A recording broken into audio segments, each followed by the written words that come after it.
Hello and welcome to the NASCAR 21 Ignition Career Mode. We are on to race number 5 at Phoenix International Raceway. So we have, it won't show it here, but let me back out just for a second and show that we have moved the difficulty up to champion. See what that does for us here. I'm leaving all other assists for steering the same. Because veteran, I was literally starting 40th, going back up to first before even half the race was over. So looking for a little bit more of a challenge. It seems like, unfortunately, there are game-breaking bugs, issues with the game that are being discovered daily, but we're going to keep pushing through the career, try to make the most of it. Recap the point standings. We are significantly in first place, but I imagine that to diminish with the increase in difficulty. Ourselves and Chase Elliott, the only race winner so far. Larson's up there, second most points overall. I'm sure he'll end up getting a win here at some point. Freaking Cody Ware, Josh Balicki, the RWR cars, running up in the top 10 in points early on. So we're just going to head to Phoenix, skip practice, get qualifying in, and we're going to see what kind of run we can have. Speaking of Phoenix,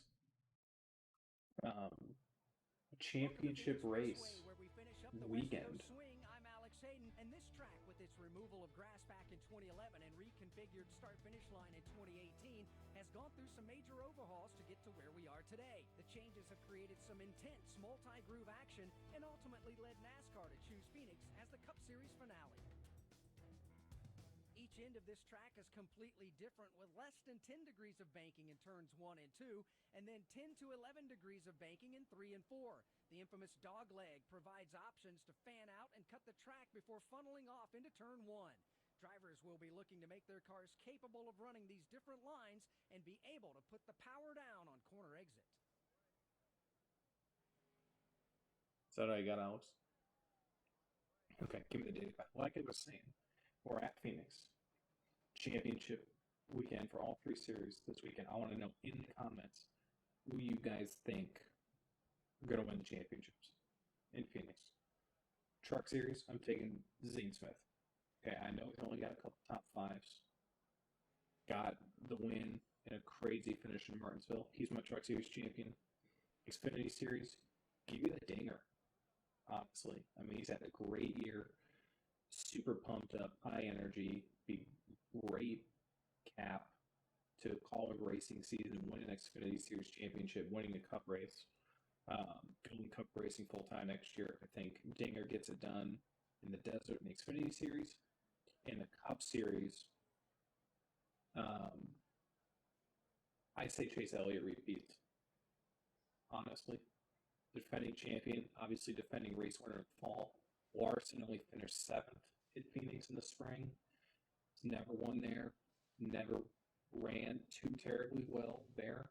Had an okay run at Martinsville, but you look at what Elliott's done lately. Had he not hit the wall in Kansas, he at least had a shot. He at least gets to Larson's bumper. Who knows what happens? He led almost 300 laps in Martinsville.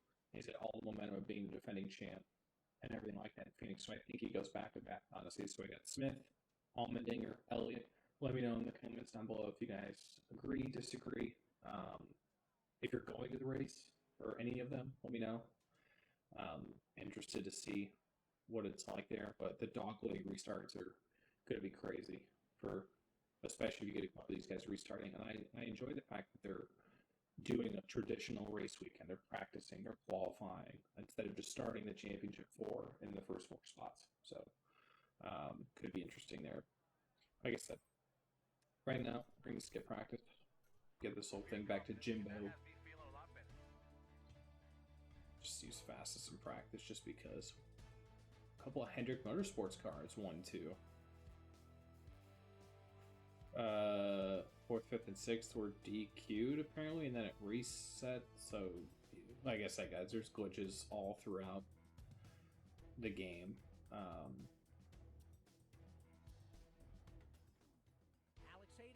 It's really nothing that we can do about it, unfortunately. One-mile track features a dogleg area on the front stretch that produces some insane fanning out on starts and restarts. The lack of banking in the corners makes passing difficult, and to drive off a slippery expedition, so starting up front will be key. Despite Chase Elliott winning the 2020 championship from the back, this track is notoriously hard to pass with a low degree of banking. Today is about giving yourself the advantage out of the gate with good track position. Starting on the inside is also ideal, as you'll have the opportunity to cut that dog leg and potentially send it into turn 1. Which driver takes advantage? Let's find out.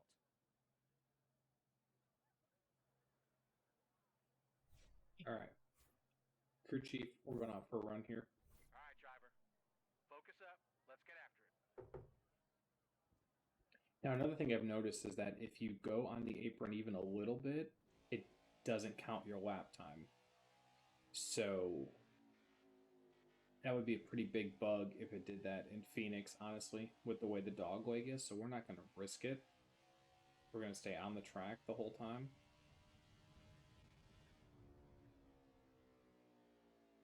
Oh, we got in there way too hot. Yeah, we'll just see what happens here. Have to back that corner up. Back both corners up, honestly. We got in both of them way hot. Should be fine. See where we start.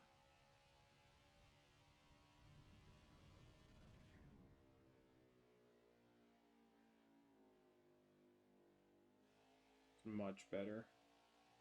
Certainly didn't get into the wall at all, so definitely better there.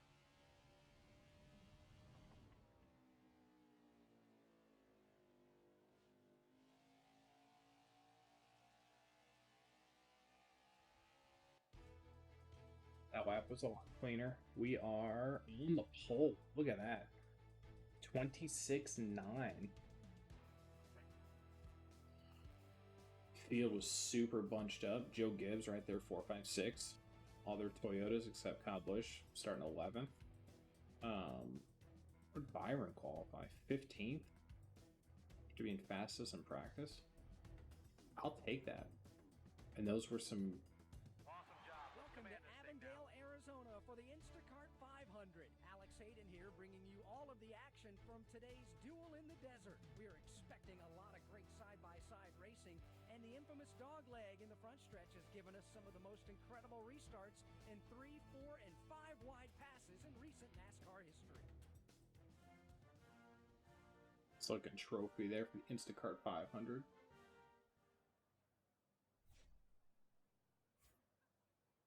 Take a look at old Jimbo there. He's got his gear on. He's ready to go. We're going to give it what we got at Phoenix here. Going to try not to run anybody over. Try not to cause any wrecks. Hopefully there's no pit road glitches, any other kind of glitches.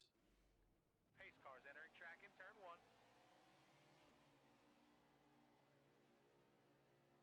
Like, even the starts of the game just don't... They don't seem legit, I guess, is the best way to look at it. Now, during the race, I absolutely am going to use the dog leg. You're in the top 5 with that one. Awesome job. Let's command this thing now. Or would not turn it all off the bottom, but really nobody else could get going either, so...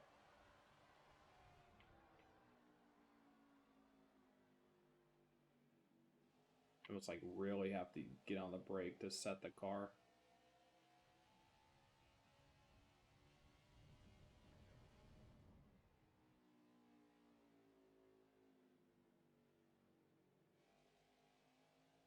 Feel like we're definitely getting way slow there, but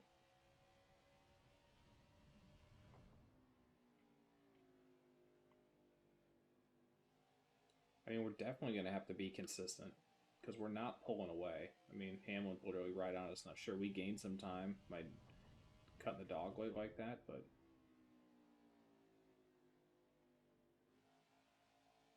if we just get it to roll through the center, then we're going to be in great shape.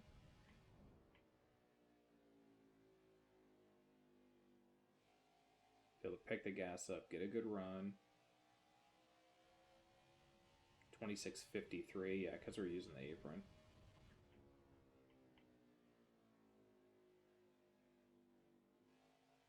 I mean, even on champion difficulty, we're slowly but surely pulling away. I mean, we're not gaining like half a second a corner like we were at Homestead, but we are most certainly gapping them. I mean, like you see how wide the Dogleg is. I mean, the championship races this weekend, or like the restarts, they literally do go 5, 6, 7 wide, where literally anything is possible getting down into 1 and 2.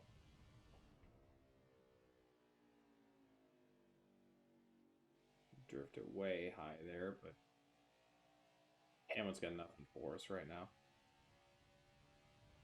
Second and a half back, 5 laps in. Even that last lap, as bad as 3 and 4 were, we're still better than the pole run, so we're definitely clicking off a lot of good quick laps here.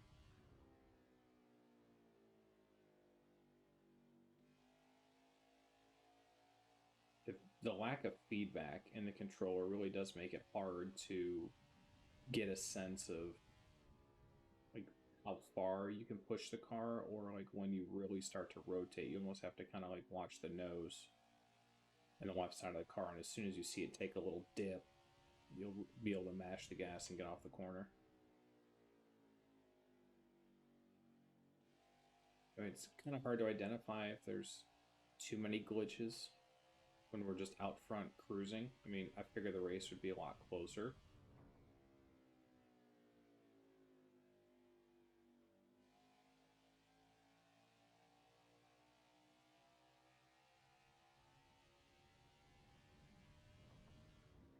We have this pit options tab down here, but I mean, we haven't had to pit yet, so. But there's a lot of stuff you can fix in the event you do pit. You know, grill tape, wedge, you can change all 4 tire pressures, fix damage if you want. Fuel, honestly, doesn't, to me, it doesn't matter because you don't have to pit.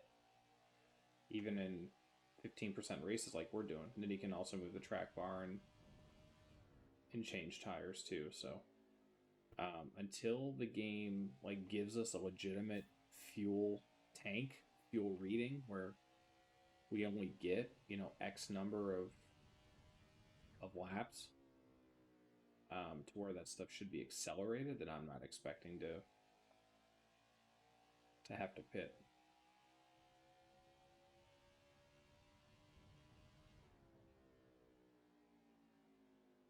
I could go back and double check the settings to make sure that everything's turned on. I mean, it should be. I know damage is on, tire wear's on, because I think at Homestead I was falling off like 2.5 seconds from when I started. And oh, don't get in the wall. Don't get in the wall. And even there, like, we're 10 laps in, and I can't drive it in as deep as I used to, like the first few laps or even in qualifying. We just don't have the turn to get through the corner. And we're not even able to hit 26s.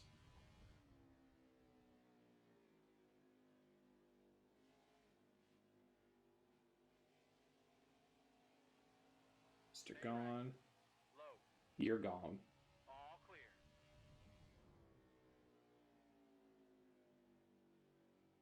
Right there.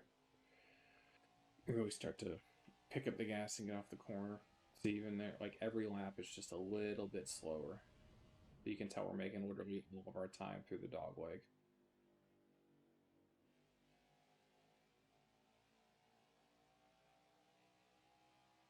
Can't even see Hamlin back there anymore.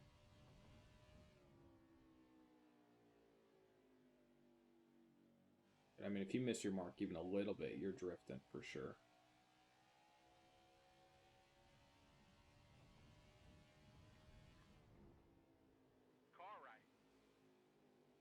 Stay right where you're at, Mr. Ware. Got one right. Don't need none of your funny business. Clear. I know you're 5th in points running 36, but Got one right. Clear all around. you can stay right back there until something goofy happens. It'll get you another finish you don't deserve. Got one right. Dodger Mr. Cindric there in the championship 4. In the Xfinity Series this weekend, going Cup Racing next year, taking Brad Keselowski's ride. Stay left. Clear, clear, clear. I know there's been a lot of controversy surrounding the whole Kyle Busch getting penalized, sensitivity training Denny Hamlin, nothing happening to him for his actions. You know, a lot of people not understanding the difference in the penalties or anything like that. You know, Matt DiBenedetto got crazy on Twitter, and then all of a sudden it's no longer on Twitter, like deleted his account because he made a comment he shouldn't have made, and then now all of a sudden Twitter's too toxic. I don't really know where that comes from, but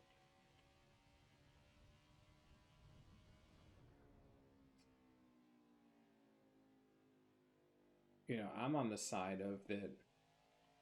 My whole take on what happened between Bowman and Hamlin it really just comes down to this. Like, Bowman, like 40-ish to go, I think, like, you know, bumped him, pushed him a little high, took the lead, literally gave it back the next corner. Kind of like, oh, I didn't want to get the lead that way, etc., etc. They literally raced for almost 20 laps side by side with no contact. And Bowman gets in there on hot tires, hot brakes, gets a little loose, corrects it. Yes, he wrecked Hamlin. Did he do it intentionally? No, because if he wanted to, he could have kept the lead the first time he had it and just driven away from Hamlin. No questions asked. He just was that much faster. If he wanted to do it intentionally, he would have completely wrecked him. Hamlin's comments about Bowman being a hack, does it to everybody. It's just, you know, he's got a very short-term memory for Hamlin to say something like that, especially at a track where he's done the exact same thing to Chase Elliott and a number of guys for wins, you know, move him out of the way, flat out, you know, dumped Elliott 3 or 4 years ago in the playoff race when he was in the 24. So it's hypocritical of him to call Bowman a hack, say he doesn't know how to race anybody, and then, you know, Hamlin has a history of doing the exact same thing. So it's, the wreck happened with 7 to go in the race. You know, blaming Bowman for almost costing him a playoff spot is laughable. Like, if you're Hamlin, sure, you go for the win, but you also have to understand the position that you're in. Like, you're certainly didn't have to win the race to be in on points.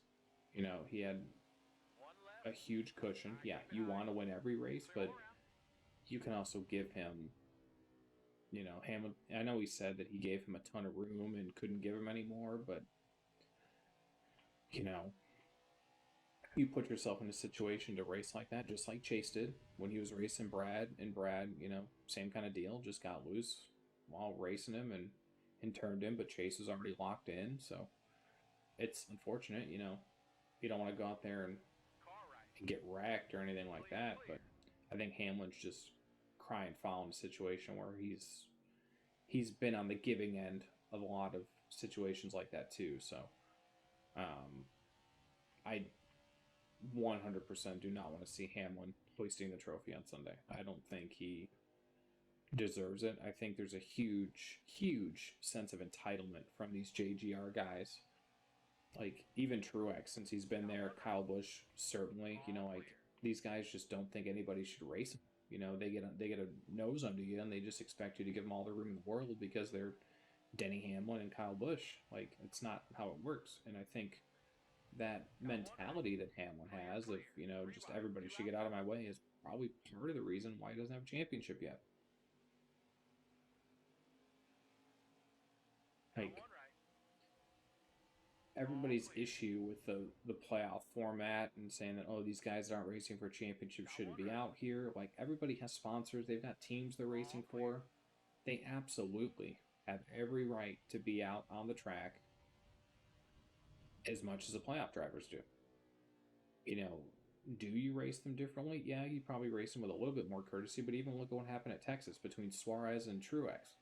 Like, there's nothing Suarez could have done there to avoid, you know, spinning Truex out when Truex chops him.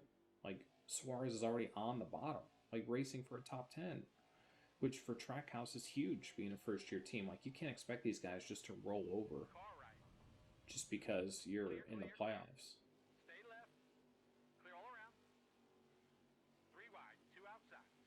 You know, if you're really that concerned about it, then Got one right.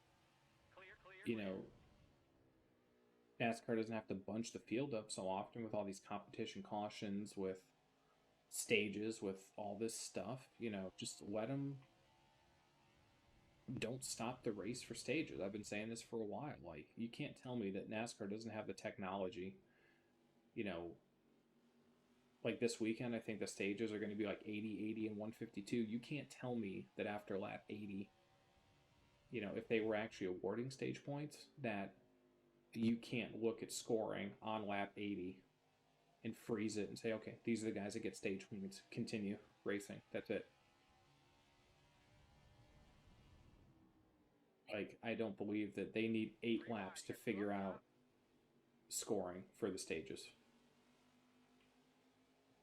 You know, the races this year have been extremely predictable. You have a comp caution halfway through the first stage, so everybody comes to pit, and then you just race as hard as you can till the end of stage 1. Then you pit, and then everybody is splitting the second stage. And then, since the third stage is typically a little longer, you might try to split it or do it at least in one stop. I mean, unless cautions fall exactly the right way, like, I just don't feel like there's as much strategy in the sport now because of the format as there was when I became a fan. You know, almost 20 years ago now. So,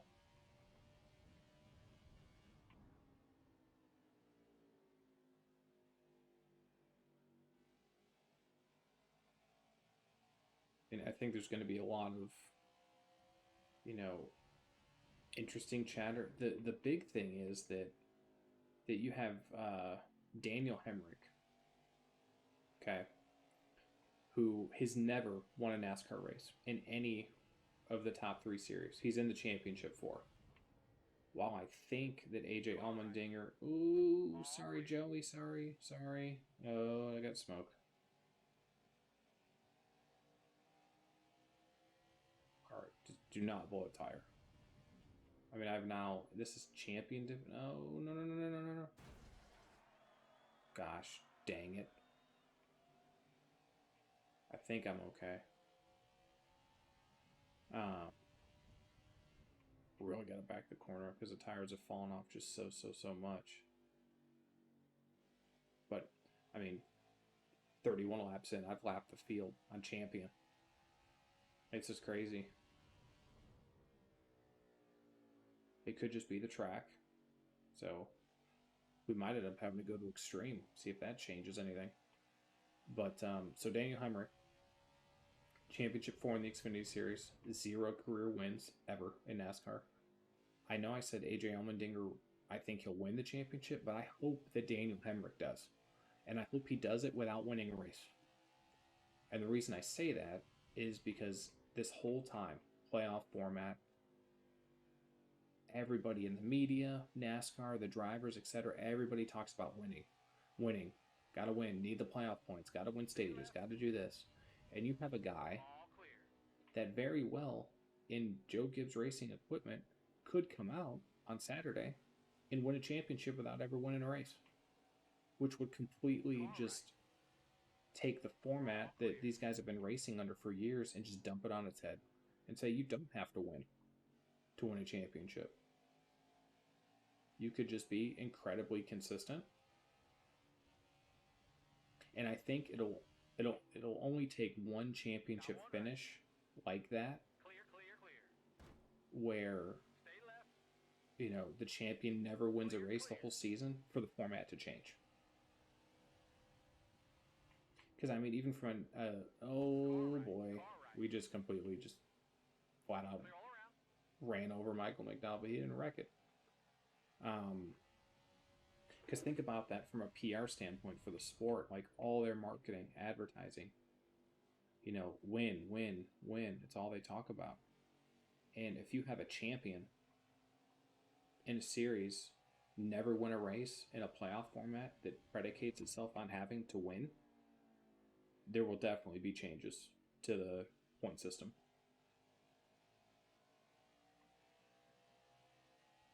And you can't go backwards from that. You can't all of a sudden have a champion that doesn't win a race and say you have to win a race to be playoff eligible.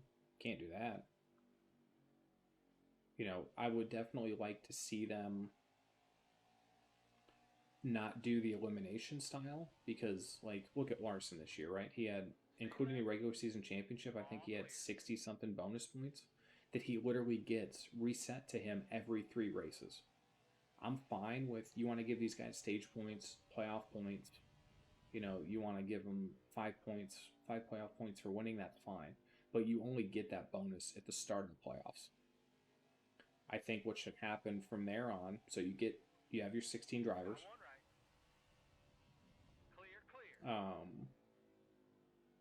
Everybody starts with their playoff bonus points, etc., and you run the first 9 races as is. Anybody who wins any playoff driver who wins a playoff race is automatically in the finale. And the top driver in points without a win in the playoffs is in the finale. I think realistically you'd end up with more than 4 guys racing for a championship, which, you know, gets more teams involved. Gets more sponsors involved into the championship finale. Does a lot of good for the sport to have more guys in it.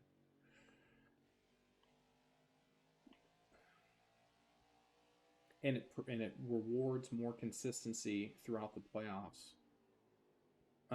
Rather than, you know, because Larson, now granted, he won a race in just about every round, but even if he didn't, he could have secured his spot, you know, at the end of the second race in every stage because he had so many points. Whereas if you have to go 9 races, and if you don't have a win, like, points become incredibly important because you want to be that first guy. Gotta leave, BJ. You want to be that first guy in points without a win. Don't do it, Brad.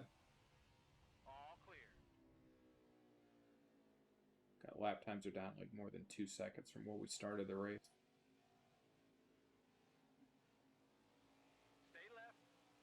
But I definitely think they can make tweaks to the playoffs.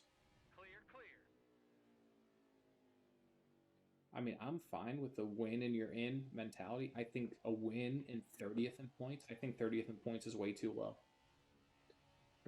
to be competing for a championship because literally anybody can win Daytona or Talladega. Or pull a Justin Haley and just win a rain-shortened race. I think if you're top 20 in points, realistically, you're not going to win the championship anyway if you don't have top 5 speed. But you'll be more competitive than, you know, say like a Michael McDowell this year, right? I mean, you know, wins the Daytona 500, gets into the playoffs, and really gets eliminated in the first round like everybody thought he would. Because there's teams not good enough to compete week in and week out like that.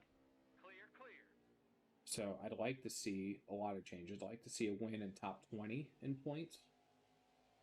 Certainly make changes to the last 10 races.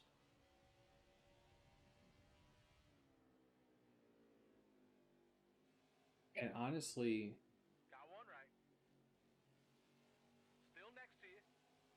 I like, this might be an unpopular opinion, but I wouldn't even mind them, like, once you hit the playoffs. Oh, Harvick, what are you cutting me off for? Get out of the way. Get out of the way. I wouldn't mind them at all just getting rid of stages entirely in the playoffs. Just go back to the way it used to be. Drop the green flag and let them race.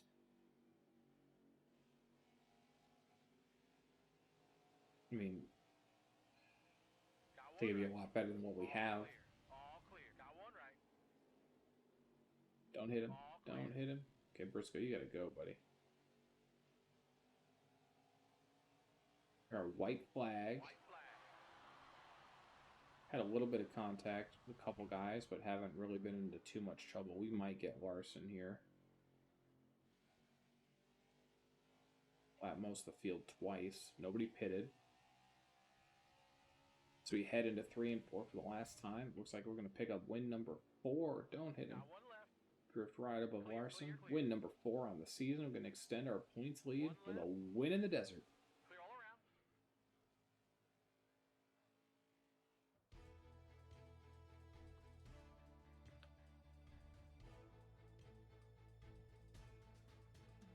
It's like Hamlin stayed second the whole race. You know, oh, I guess maybe we finished. I don't know, we were 2 laps and even 3 laps ahead of some of these guys. So, Hamlin, Logano, looks like some finishing positions are changing there. So, Elliott, Byron in the top 5. Then you got Blaney, Truex, Larson, Bowman, and Harvick rounding out the top 10. Finally get these Rick Ware racing cars 39, 37, 34, 31st back to where they should be running. Head to victory lane really quick for relatively an uneventful race. But a win is a win is a win. Take the trophy. Jimbo's there to celebrate us.